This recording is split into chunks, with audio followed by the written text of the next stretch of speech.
Dok, kamusta po yung lagay ng anak ko? Nag-improve po ang oxygenation ng pasyente. Na-reduce din ang anemia due to bleeding. Stable na rin ang blood volume ng bata. Right now, ligtas po siya sa immediate danger. Pero ipagpapatuloy pa rin natin ang supportive care para ma-ensure natin ang complete recovery niya. Thank you. Thank you po. Thank you. Salamat po, Doc. Thank you po, Dok.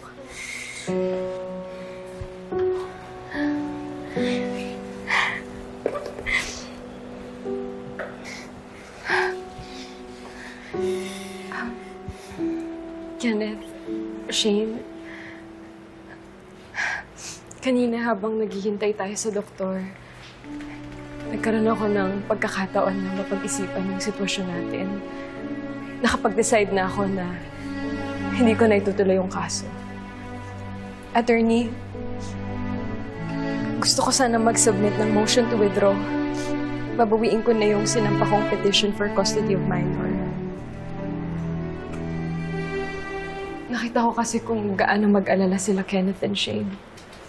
Na-realize ko na napakabuting magulang nila. Hindi lang naman nila nilalayo si Kenny kasi gusto nila akong saktan. Iniisip lang din talaga nila yung kapakanan ng anak ko.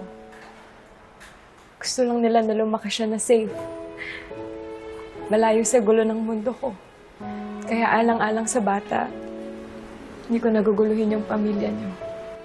Panatag yung loob ko na maalagaan niyo yung anak ko. Hindi niyo siya mapapabayaan. Gusto naming mag-sorry sa'yo, Esther. Nung una, nais namin ilayo si Kenny sa'yo. Dahil duda kami kung anong totoong intensyon mo sa bata. At lalo na ang epekto sa kanya kapag nalaman ng mga tao na anak mo siya. Totoo naman kasing magkakagulo.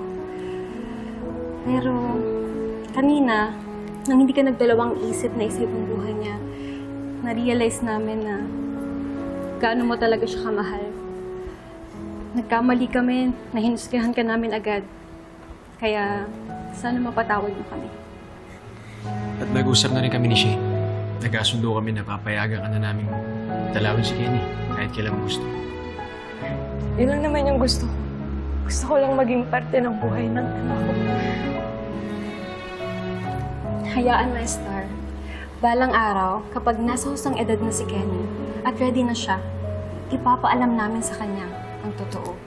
Kasi deserve niyang makilala kung sino kang talaga. Talaga?